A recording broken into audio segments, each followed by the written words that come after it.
Olá meu amigo, eu sou o pastor Sidney Luiz, você está em nosso canal e esse canal é para abençoar a sua vida. Vamos deixar aqui com você mais uma palavra abençoada. Eu quero que você compartilhe com seus amigos aí no grupo do WhatsApp, no Facebook. Vamos nos ajudar a levar a palavra de Deus cada vez mais longe. Não se esqueça, aqui embaixo tem um vermelhinho, você clica em inscrever-se, assine o sininho para receber as nossas notificações. Juntos nós vamos mais longe. Um abraço. Nós temos uma passagem aqui, deixa eu adiantar para a gente poder falar dessa palavra. Ela traz uma história interessante e a gente vai aprender algumas coisas com essa história, com essa passagem. Nós temos aqui a união de três reinos do povo de Deus. Jorão, filho de Acabe, nesse tempo era o rei de Israel. Jorão entrou em contato com Jeosafá, que era rei de Judá, e eles se aliaram ao rei de Edom. Então nós temos três reinos, três reis: rei de Israel, rei de Judá e o rei de Edom. Por que esses três reis se uniram? Porque eles avistaram um inimigo em comum, então se reuniram contra esse inimigo que estava ao alcance deles. Então os três reinos prepararam todos os seus soldados, a sua cavalaria, e marcharam contra os moabitas, para uma batalha contra os moabitas. E quando eles se reuniram, partiram e viajaram, um dia, 2 dias, 3 dias, a viagem era longa naquele tempo, mesmo os reinos sendo perto. Mas depois de 7 dias de viagem, com todo o exército dos três reinos que havia se reunido contra Moabe, descobriram que vamos chamar assim, a equipe responsável pela guarnição, pelo suprimento daquele exército, havia errado nos cálculos. E não havia água suficiente para o exército. Eles não haviam levado água, o lugar era ermo, era seco, era desértico. E aqueles que eram responsáveis fizeram análise, fizeram as contas, prepararam a água, mas não levaram água suficiente para o exército. E o exército, os soldados precisariam de água, os animais precisariam de água. Houve um erro. Bom, eu gosto de ir olhando a palavra, meditando e buscando para nós nos dias de hoje algumas coisas importantes.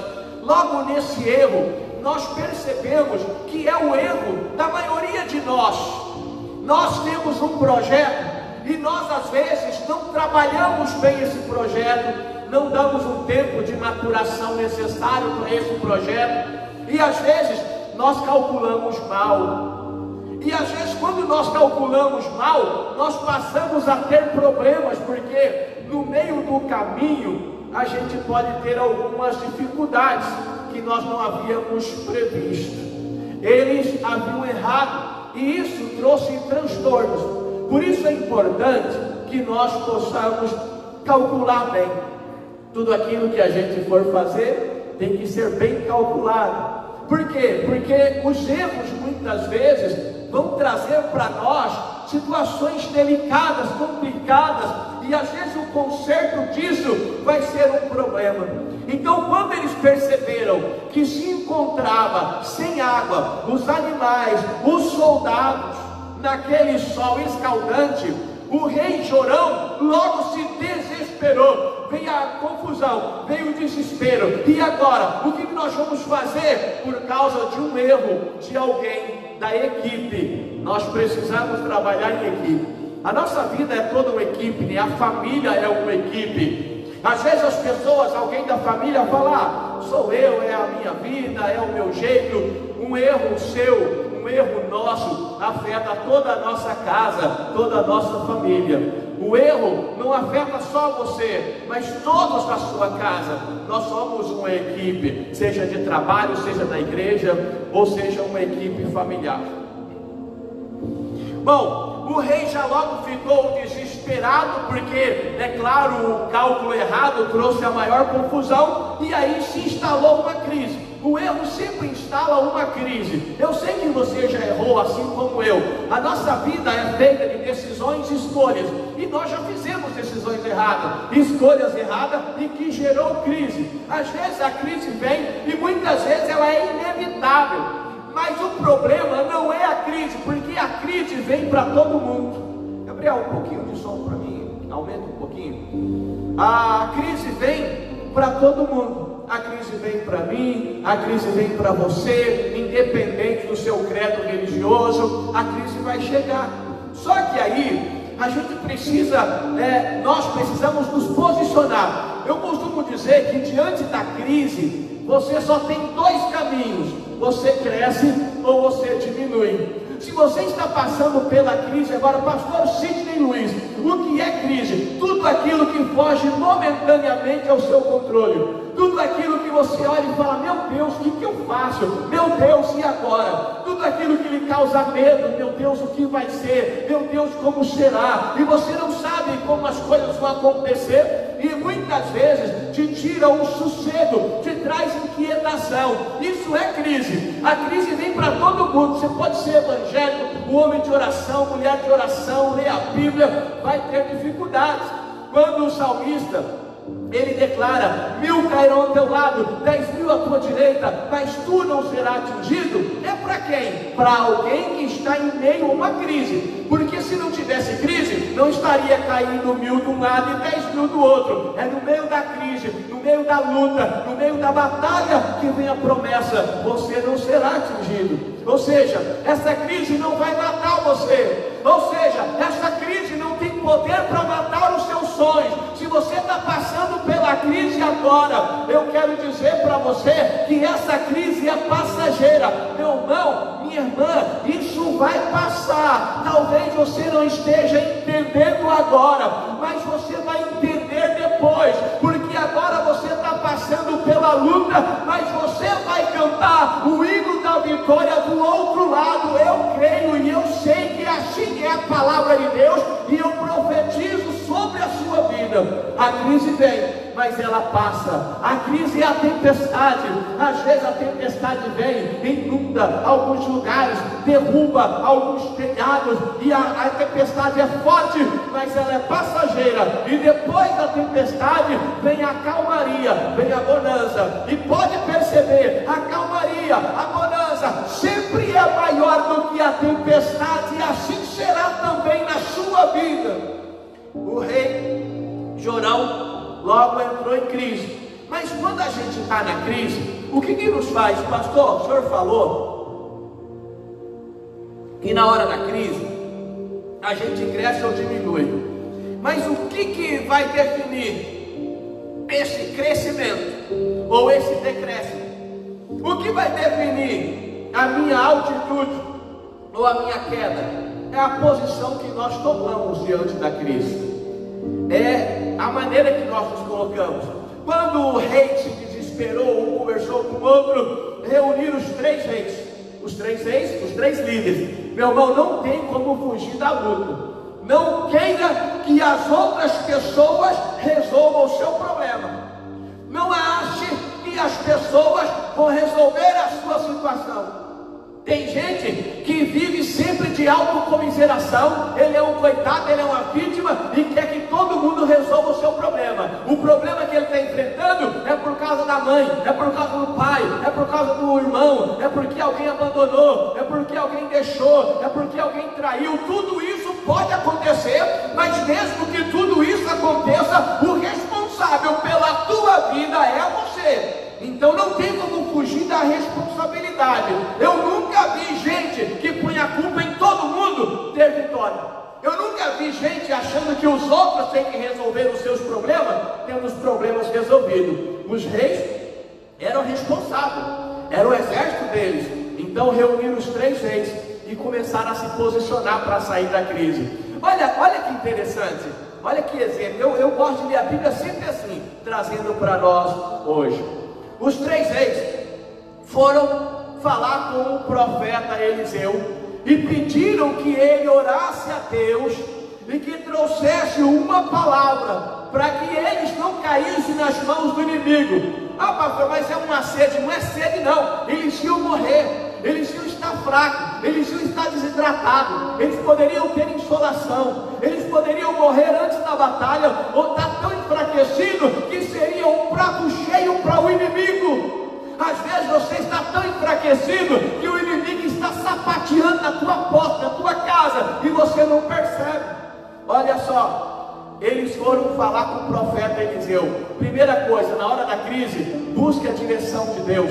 Você vai encontrar a direção de Deus num homem de Deus, numa mulher de Deus, uma pessoa de oração que você conhece, não só porque ora, mas você conhece a vida da pessoa, você conhece a história da pessoa. Para com esse negócio de estar na hora da crise, vai buscar oração. Alguém que você viu, que revelou não sei o que você conheceu pela internet, que você não sabe nem a vida da pessoa, você não sabe nada dela. Procure pessoas que você conhece a história dela, e que pela história dela, você pode dizer, esse é um homem de Deus, essa é uma mulher de Deus. Pessoas próximas de você, que você sabe, aí você busca uma ajuda, não tem problema, ou você, havendo condições, vai direto falar com Deus. Esse tempo era diferente, hoje você tem livre acesso à sala do trono, então você precisa buscar a Deus. É preciso buscar a Deus. Naquele tempo eles não tinham esse acesso direto, tinha que falar com o profeta, então foram falar com o profeta. Buscar o profeta naquele tempo era o mesmo que buscar a Deus, era o mesmo que você dobrar o seu joelho e falar direto com Deus. Mas você pode buscar ajuda, você só não pode ficar contando os seus problemas para quem não vai te ajudar e para quem não pode resolver. Falaram com o profeta Eliseu. Se você ler o texto depois com tranquilidade em 2 Reis 3, você vai ver que Eliseu tomou algumas iniciativas.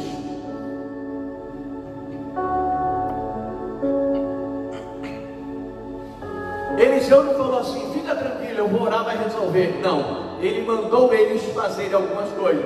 Olha que interessante. A primeira coisa que Eliseu fez, ele solicitou que trouxesse um arpista que pudesse tocar música. Olha, Eliseu precisava buscar a direção de Deus. Então pega um arpista, traga aqui entre o povo para tocar música, porque a melhor maneira de entrar na presença de Deus é com louvor nos seus lábios. Na verdade é a única maneira, com louvor nos seus lábios, na sua vida, no seu coração. É assim que entra na presença de Deus. O louvor, ele é tão importante, mas tão importante, que ele prepara o seu coração. A música, ela exerce um papel de preparação do nosso coração para entrarmos em comunhão com Deus. Quando os discípulos disseram assim, Senhor, nós queremos orar, mas a gente não consegue, nos ensine a orar. Jesus falou, comece louvando. Ele disse assim, comece assim, Pai nosso que estais nos céus, santificado seja o teu nome, venha a nós o teu reino, e seja feita a tua vontade. O que é isso? É louvor. Senhor, tu és o nosso rei, tu és o nosso Pai, faça a tua vontade, toda a honra e toda a glória seja a ti, santificado seja o teu nome. Isso é louvor. A oração do Pai Nosso mostrada na Bíblia não é para você fazer reza, repetição, é para você pegar como modelo. Tem que começar adorando. Hoje em dia, quase todo mundo tem um celular. Às vezes você quer orar, está difícil, parece que o céu está de bronze, né? Coloca uma música, começa um louvor, começa a ouvir, começa a cantar, entra no teu quarto, fecha a porta, louve, cante, comece a orar. Você vai perceber que você vai começando com uma música e com o louvor das suas palavras a Deus, você vai entrando além do véu, na sala do trono, porque o véu que separava já não separa mais. O véu se rasgou do alto a baixo, do alto a baixo se rasgou. A luta, irmãos, uma crise, medo de morte, e Eliseu manda chamar uma pessoa que tocava instrumento musical, porque Eliseu sabia que o louvor cala o inimigo. Na sua casa, na hora da luta, na hora do problema, louve, porque o louvor cala o inimigo. Se você puder, repita aí onde você está, o louvor cala o inimigo. Ou escreve aqui, o louvor cala o inimigo. Uma vez que você diz, uma vez que você escreve, você não vai esquecer. Amanhã, durante os dias da semana, hora que tiver uma situação complicada, ou você vai se lembrar, o louvor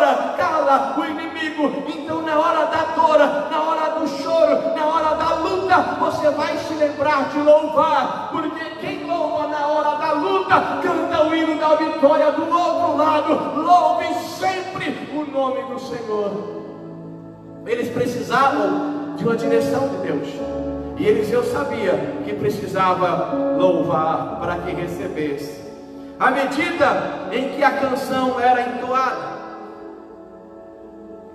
veio sobre Eliseu o Espírito do Senhor e falou com Eliseu. E quando o Espírito do Senhor, através da música, do louvor, falou com Eliseu, ele trouxe então uma receita para se adquirir a vitória na batalha. Deus falou com Eliseu, Deus deu direção, Deus deu estratégia. Olha o que diz a palavra de Deus: fazei neste vale muitas covas, porque assim diz o Senhor: não vereis vento, não vereis chuva, todavia este vale se encherá de tanta água que beberei vós, o vosso gado e os vossos animais. Deixa eu te explicar uma coisa rapidinho, meu irmão. Deus falou assim: fazei muitas covas no deserto, faça buraco, covas, porque eu vou encher essas covas de água. Faz sentido no deserto, mas Deus havia falado.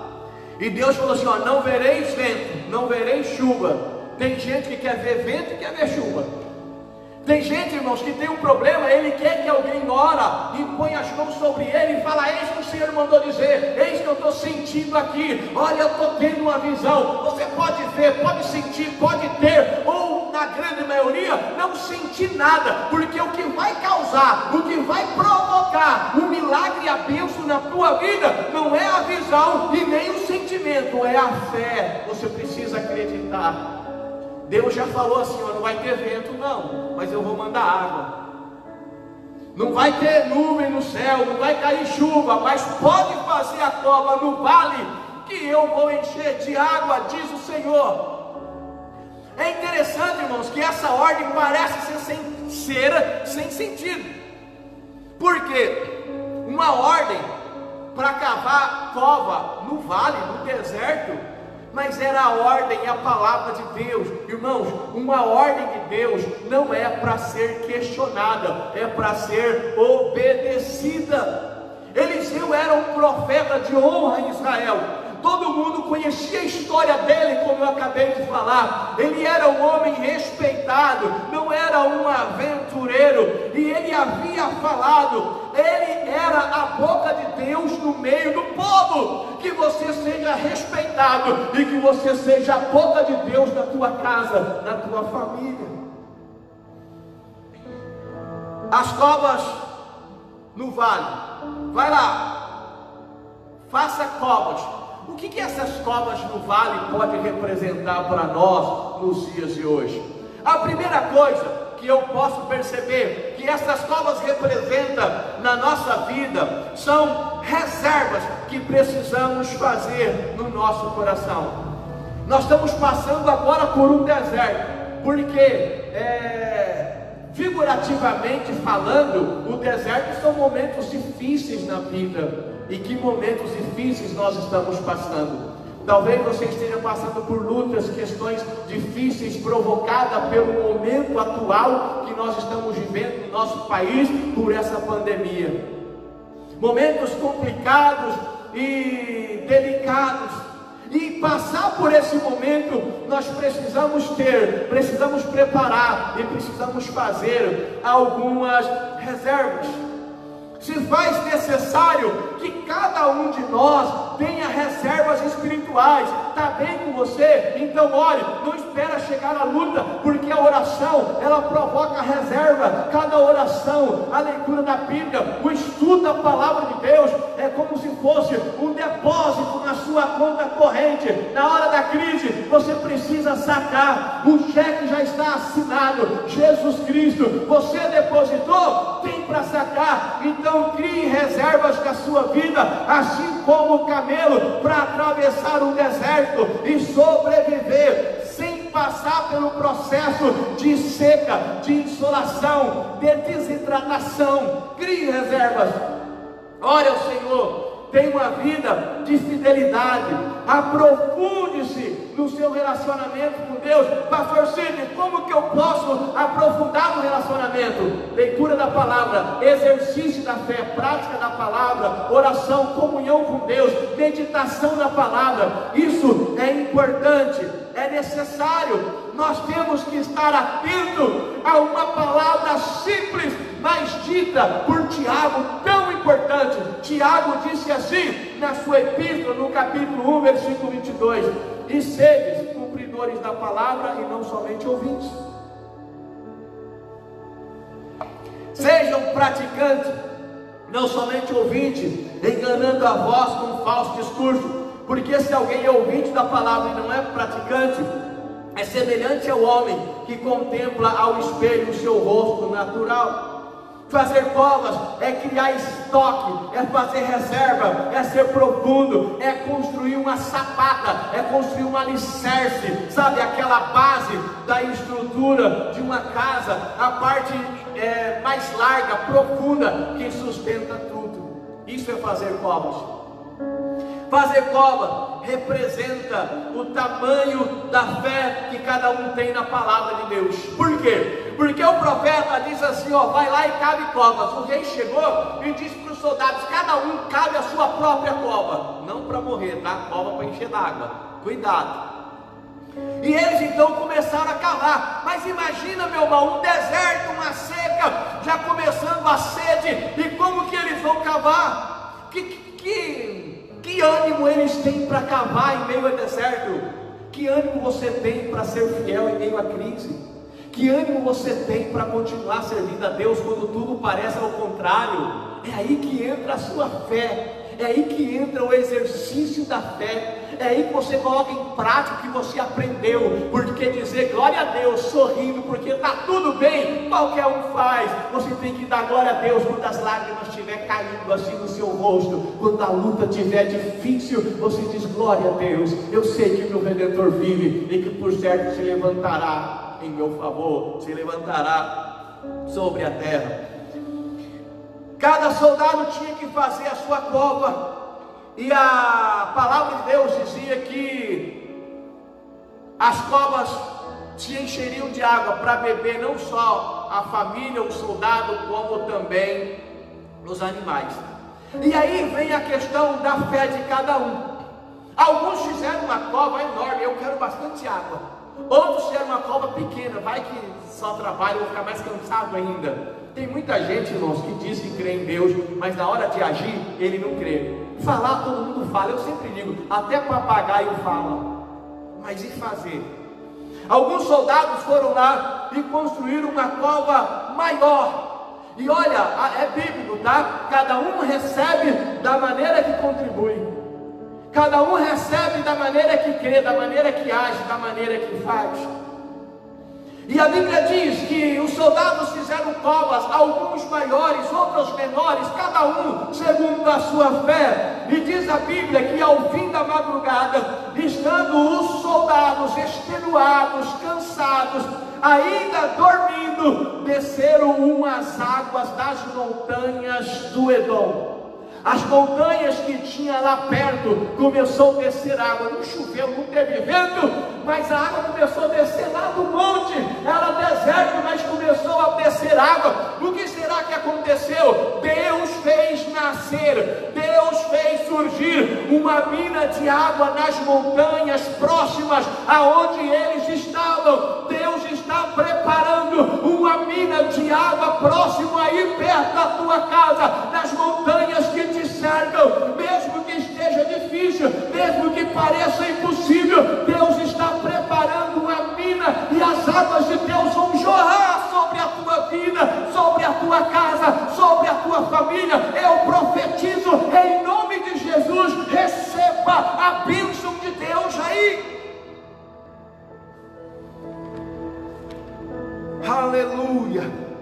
As minas de águas, as águas começaram a descer, as águas encheram em pouco tempo todas aquelas covas e se formou uma pequena lagoa sobre a superfície.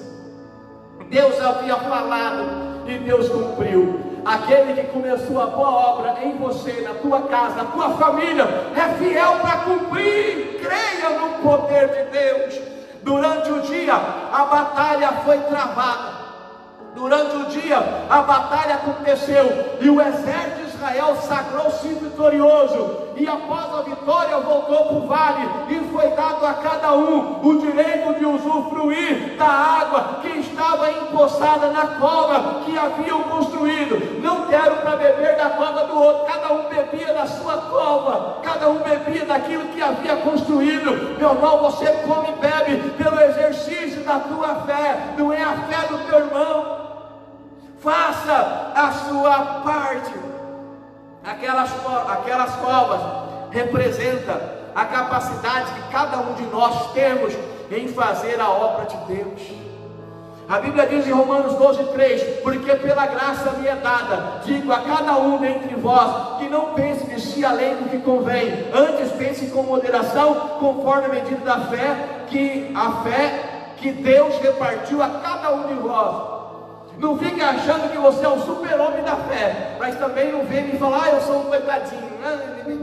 Não, você é um homem de Deus, você é uma mulher de Deus. Sobre você estão as mãos do Senhor. Deus tem escolhido você, melhor, Deus escolheu você, Deus tem abençoado você para fazer a obra. Cada pessoa possui talentos, uma capacidade para criar. O ser humano por si só já tem capacidade de criar.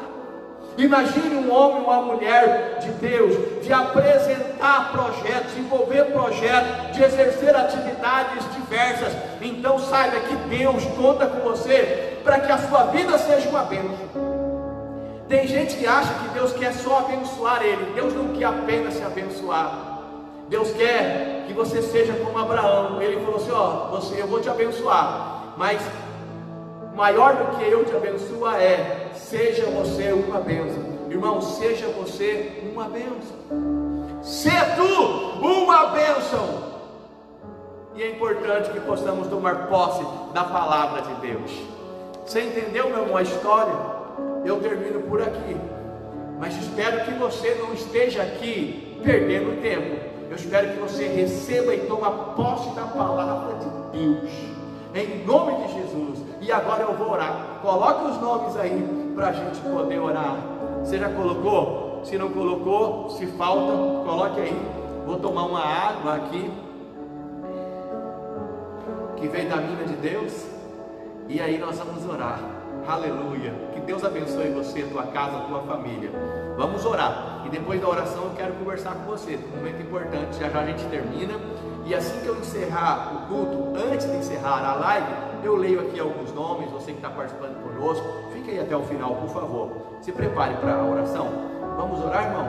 Se alguém estava aí assistindo a live e saiu de perto, chama: vai orar! Leva aqui para a oração, vamos orar. E ele vem correndo.